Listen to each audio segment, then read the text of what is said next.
The latest tech. I'm Alexa. I can answer your questions. Interviews. And we are evolving, and we are seeing an amazing opportunity that is happening. Accessibility. Accessibility is one of our core values. It's even a part of our mission statement. This is DoubleTap TV. Welcome back to DoubleTap TV, where we bring you all the latest in tech from an accessibility point of view. Last week, we brought you a really amazing conversation with two unique individuals in the music creation space. And this week, both of them are back as we bring the conversation kind of to the present day and talk about the industry as it stands today. I am Mark AFLALO with Stephen Scott by my side each and every single week. Stephen, what have you learned so far from these guys? Because this was a long conversation. Well, yeah, I mean, I learned a lot because I'm not in the music business. Who'd have known, that I'm not in the music business? I'm not a music superstar, Mark. It may be shocking to learn that. But, what I did learn was that the capability to learn music and play music and make music started very early. And for someone like Stevie Wonder, I guess I thought, like a lot of people, that he probably would just have a lot of people around him that would do a lot of this for him. He would come up with the ideas and they would make it into a reality. And that obviously wasn't good enough for Rob Arbatier, who we spoke to and we will continue to speak to today. He wanted Stevie to have some control over that. And I just think that story in itself is incredible. We talk a lot about how, especially these days, how disabled people need to push themselves further forward. We need to pull ourselves up by our own bootstraps and, do more ourselves. And that's all great and wonderful. But isn't it wonderful when someone comes along and says, actually, I can help you with this. I know this technology. I know how to make this do whatever you need it to do. So I'll help you do that. And turn up a hotel room in New York and say, please buy this, or I'm, going to be sleeping on the streets tonight, which I still think is an amazing story. And so brave of Rob to go and do that. And he did. And, well, Stevie loved it. And, the greatest part of that story was by the end of that tour, back then in the late 80s, they were using the very computer that he had taken to that hotel that night onto stage to work on. And that proved that for Stevie, how capable it was for him to be able to use. Just an incredible story. I learned a lot about it, and I imagine we'll learn a lot more today. Yeah, there's a lot of parallels, I think, that go, even if you're not into music creation, Stephen, just in audio production, which you and I both do on a daily basis. There are so many parallels between those two, genres, because editing music and producing music is very similar to just editing spoken word. Of course, there are many, many differences that people will argue with me about, and I totally get that. But in terms of the tools that existed, back then, people were recording audio to tape. It was reel-to-reel, it was 8-track, it was 4-track, it was 2-track. There was no digital audio workstations. There were no computers that were recording the audio. At the end of the day, it still ended up on an analog tape. So the idea of bringing a computer into the mix that really did more than just what a keyboard might have been capable on the MIDI side of things. Bringing a computer in to make things easy really was kind of far-fetched almost at that point in time. Yeah, but I actually think in some ways that introduced the problem to people like Stevie Wonder, because all of the tactile technology of the time, everything was all tactile.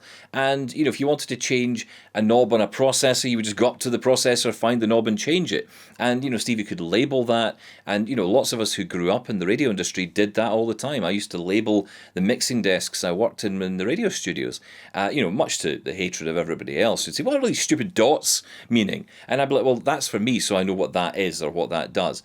And that was, we got round it that way. But when computers came in, the accessibility became more of a challenge because you couldn't just go up to something and physically change it. You had to know how to manipulate it in the software, usually with a mouse and keyboard. And what Rob did was be able to break that barrier down for Stevie. And it really did obviously make the difference for him. And it actually probably laid the groundwork for a lot of companies, music production companies especially, to be able to build that kind of ability into their software. One of the things that Rob told us behind the scenes was that, he wasn't, blind. He was, there's no visual impairment on his side. So there was a big learning curve for him as well to understand how is Stevie going to use this and adapt it in real time while they were on that tour.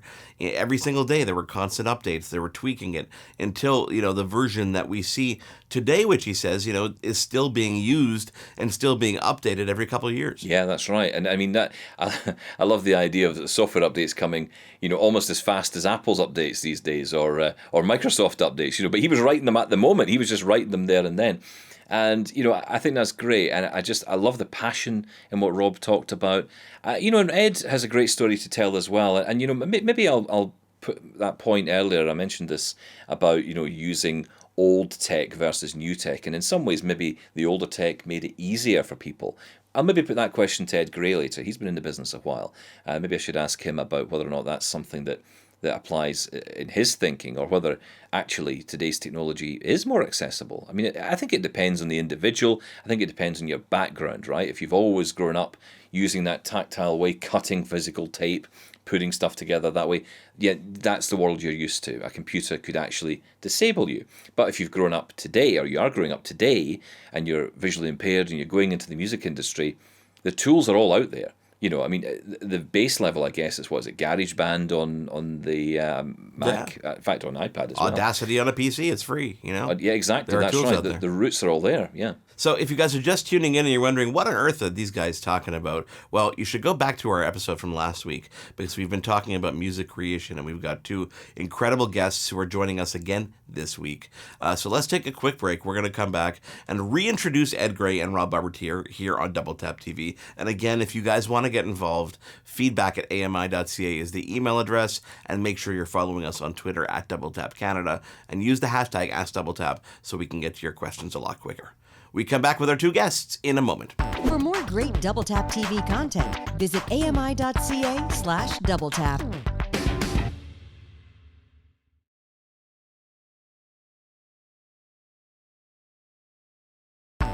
This is Double Tap TV. We are back on Double Tap TV talking all things music creation and how things have changed from the yesteryear to today. Mark AFLALO with Stephen Scott by my side, and our guests this week, joining us once again, Ed Gray is a Director of Partner Programs and Accessibility at Avid, the makers of Pro Tools and Media Composer, and Rob Barbertier is a Grammy Award-winning engineer, he's a producer, he's a musician, and he's a music technologist, and both of these guys are welcome back to Double Tap TV. Rob, let's get to you for a second here. Do you get credit for the work that you've done, whether it's with Stevie or whether it's behind the scenes? In the industry, they do, just because I've been doing it for so long. I've never, like, all the stuff I've developed for Stevie, I developed just for him. And then we've at times shared the technology. Like, we used to give everything to Ray Charles too, and I used to spend a lot of time with him. People didn't realize, but because he was older, but Ray Charles was actually a really technical guy, and he was way into all this whiz-bang stuff. And Stevie used to, whatever I built for Stevie, we would often give a version of it to Ray. And Diane Shore, we shared some technology with, and different blind users. But yeah, I mean, I was always known, my career was always very sheltered just with Stevie, until I branched out to people I met through Stevie, like Michael Jackson and Whitney Houston and Diana Ross and all these other people I met through him. But but I was known in the industry as someone who was doing blind development, because there just weren't a lot of people doing it. And the manufacturers all knew me because I was driving them crazy to try to make their stuff more accessible. Ed, earlier we were talking about old versus new tech, which is better, and I wanted to get your take on this. As we get more into the world of touchscreen devices, software controlled, even app controlled kit, do you ever long for the days of the tactile sounding boards and physical knobs and buttons? Yeah, there's Sheila O'Moran. She's a professor at University of Michigan. She is blind, and she articulates this super well. We should have her on a show. But she was cutting tape and splicing it for the BBC and had a great career. And she lost her eyesight, and things were going okay because she worked with knobs and scissors and tape, and then everything became electronic, and all of a sudden she was locked out of it. So she experienced exactly what you're talking about. Things were on flat panels and on computers, and there were no tools for her to adapt to it. And she was kind of wandering for a while, and she's part of efforts to make haptic surfaces and things like that. So, guys, technology evolves so quickly and has evolved so quickly since those early days that you're talking about. I used to program and develop apps and software using Visual Studio back in the Windows 3.1 days, but my career took me in a very different path. What happened there was I wasn't even able to keep up with the constant changes in technology. And 5 years later, you kind of lose it. So how are you guys keeping up? How are you, Rob, able to keep up with the changes in technology and adapt to what's going on? Yeah. We keep up with it, and I keep up with it. On top of the music stuff I've done, I am also involved with several startups, and I'm running 3 different companies right now, and they're all technology based. So I personally stay up on everything. But what I've done with Stevie, and what makes sense for most people, also it's a budgetary consideration for most people. You don't try to ride the wave continuously. Like, you let the wave happen, you try to stay up on it, but it's only every few years that we actually do it, and we're actually talking about doing one now because it's been a few years. But the technology is going to evolve continually, and it's never going to stop. But you can drive yourself crazy if all you try to do is ride that wave. The trick is, yeah, it's very good advice. Build something that's working, keep it working and reliable for a while. Keep an eye on what's coming next, and you can plan what the next system is going to be. But like with Stevie, we don't do a major revamp more than every 3 or 4 years, because otherwise you would just spend your whole life chasing new technology. And at some point you got to worry about the creativity. Your audience doesn't care what tools you use or how long it took you to do your album. They just care that they love it. So don't get sucked into thinking you have to constantly be on the edge. If you're doing it with a company, you're trying to appeal to a large audience, and it's a different calculus, right? You're doing something that appeals not to some like a super genius with an unlimited money supply who can whatever he wants, you try to deliver it. You have to have something that meets the sweet spot of a large population of customers. And you have to have someone who's like a chief technology officer type who can look at around the corner at trends and make sure that you're adopting the right systems and technologies. An example of that is our website. So our website at Avid used to be just invisible to blind users. Just a bunch of stuff was just opaque. And now it's much better. I think I'm playing inside baseball saying that. It still needs a lot of improvements, and so we're working hard on them. But websites, in order to be an acceptable website these days, I sound like an old man, these days, in order for back when I was a kid, I walked 5 miles to build a website. But you have to take advantage of Java and ARIA and do all these things where, things are transparent and they fold out and you're exposed to the thing underneath, and it's all 3-dimensional. So that's something that this overlay of this new types of development to make your website look even accessible among the bath of websites and not look rudimentary. That's an example of like an evolving technology where you have to make decisions based on your resources to stay on top of it. When I used Pro Tools, I knew the common and most important thread was never update your computer. If there was an operating system update to Mac OS, do not wait until you get confirmation from the company, in this case Avid, or when it was back in the day it was DigiDesign. Once you found out that all your plugins were going to work and the hardware was going to work, then you hit that update button. That's important still today, right? That is the number one cardinal mistake people make. Just wait till the technology, unless you don't really care about not being able to be creative anymore. Yeah. The technology is not ever what's stopping you from being creative. And if you're blaming the technology, you're not looking at the process correctly. Yeah. I will say this conversation, and I've known it forever, but this conversation is really clarified for me. I'm at the consumer end of all this stuff. And so I get to decide, when do we upgrade? Is it worth it? Is it not worth it? And Ed's job is to continually feed us the reasons to wonder, is it time to upgrade? Is it not? And so we're kind of on the same mission here, but at opposite ends of it. Okay, guys, we got one more segment with you guys, so please do stick around. Thank you so much for being here. I am Mark AFLALO with Stephen Scott. This is Double Tap TV. We take a quick break and come back and, unfortunately, wrap things up with Rob and Ed. For more great Double Tap TV content, visit AMI.CA/DoubleTap.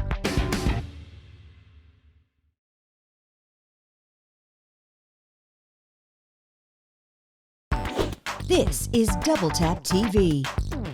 Let's get back to the conversation. And honestly, this could have gone for 4 more shows, but alas, all good things must come to an end. We are back here at Double Tap TV. Mark AFLALO and Steven Scott with you.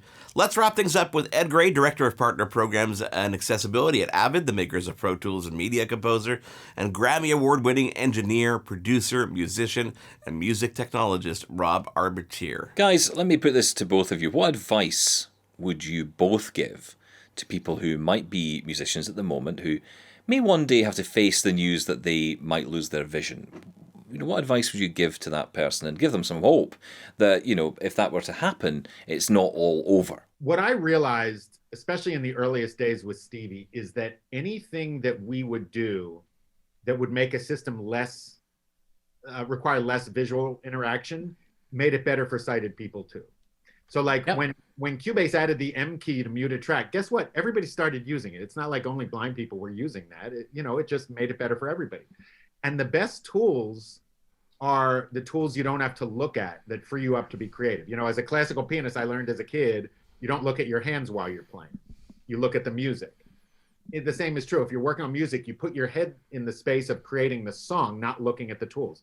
So the very best tools that are out there don't require a lot of visual interaction. And I realize that sets aside a lot of, mouse-based things. But truth is, any tool that you can use from a keyboard and that you don't have to stare at a screen, that frees you up to be creative. So what I would say to anybody, and I've talked to a lot of people losing their vision. I have people in my family in that situation. The trick is identify the tools that are the best non-visual tools that you would use anyway, even if you weren't losing your vision. I grab boards, it doesn't require me to look at the screen. I do everything with keyboard commands and I use the mouse as little as possible. So I'd say to a sighted person who's listening to the site, this is a gift that you have this site for a while even. Use it to experiment with the tools, figure out which ones require the least visual interaction and lean towards those. Because the truth is those tools are better for sighted people too. And you're just being forced to find them because you're losing your vision, but it doesn't mean they're still not the right tools for you to gravitate to. And that's what I say. The best tools are non-visual anyway. Exhibit A. Here's my iPhone speaking an email message. Trophies looks pretty cool and would cover the VI portion of the show. I would really like to get something like Easy Drummer in there as well if possible. What's the blocker with tune track at the moment? Would it help if I put it in? So voiceovers is the text to speech facility in iOS and Mac OS, and I guarantee you that being able to speak the news in your email, even if you're perfectly sighted, it just makes you more productive. And as you heard, nothing this thing can do can speak faster than your brain works, so you can get through a ton of material really quickly. But my advice, and I've shared this with Mark just based on my personal experience losing my eyesight over a few years, is that initially I tried to hold on for dear life to the standard ways to make the screen more visible. So I was enlarging text and reversing the colors on the screen and putting things in high contrast mode, and that worked for a while. And then it was like peeing on a brush fire. It just didn't help anymore. And I would work for a couple of hours, and then I would have to take a rest. I would lie down, and I would see the letters in the same fonts and the same color racing across my field of vision. I would see actual words. And that was because my brain wanted to do something with the parts of the brain that used to see. So again, not only did my eyes hurt, but my brain was on overload. And when I started to let go of that and use the text to speech tools more and learn the commands and macros, I just felt so much better.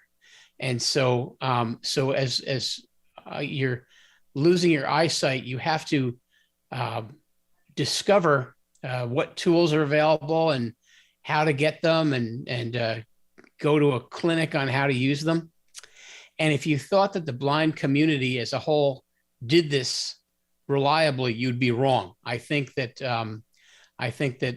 many people in blind and disabled communities let these changes and innovations wash over them, and they're neither motivated or they may not know how to reach out and take advantage of them. So you have to get a buddy or a friend or go to a support center like a Lighthouse. A Lighthouse is a blind resource center that they have in most major cities, and learn the tools. And so it's a form of acceptance and it's a form of learning that some people are prepared to do and some aren't. But it'll change everything. It'll make it so that when you look at a PowerPoint presentation, you don't have your heart is not in your stomach by the time you're done trying to read it. So use the tools, and they're excellent on Mac OS and Windows. So Mac OS has VoiceOver. That's the built-in speaking tool, and it's part of Mac OS. You don't have to like buy anything else, and it's built in. It improves every time. And then Windows has had Narrator, and that used to be pretty simple, but it's gotten a lot better. So on both those OSs and on mobile OSs, there are tools to speak the text. I'm just going to point out one other quick thing. Also, like Ed, through what he's been doing at Avid, he knows a ton of really, really talented blind users who are flying on the technology. And so there's nothing wrong with reaching out to a manufacturer and saying, look, I want to become part of that community. I want to meet these experts. Like the last time I was at the NAMM show with Ed, he introduced me to all these people who are flying on Pro Tools without looking at it, faster than a lot of the sighted users. Yep. I know. Become part of that community. Reach out. These manufacturers are they view you as a customer, and so you're important to them. And really get involved, and you'll meet other people in the same boat. It may not be the biggest club in the world, but there are definitely other people going through what you're going through. Yeah. And that way the accessibility changes will be meaningful. And like I say, it won't be a bunch of empathetic, sighted people prioritizing the features. They'll be based on real world recommendations and needs of blind and disabled users. Rob, Ed, thank you so much for taking the time to join us in these past 2 episodes. I hope you guys at home have learned a lot from these guys, because it's not often you're going to get 2 people of this caliber in a room like we just did on Double Tap TV. On behalf of Ed Gray, Rob Arbertier, and Stephen Scott, I am Mark AFLALO. Please do keep in touch. The email address is feedback@AMI.CA. On Twitter, we are at Double Tap Canada with that hashtag, which is AskDoubleTap, and we will catch you again on our next episode of Double Tap TV. Hosted by Mark AFLALO and Stephen Scott. Editing Jordan Steeves and Mark AFLALO. Voiceover Anna Vicino. Integrated Described Video Specialist Ron Rickford. Coordinating Producer Jennifer Johnson. Director Production CARA Nye. Director Programming Brian Perdue. VP Content Development and Programming John Melville. President and CEO David Arrington. Copyright 2021 Accessible Media Inc.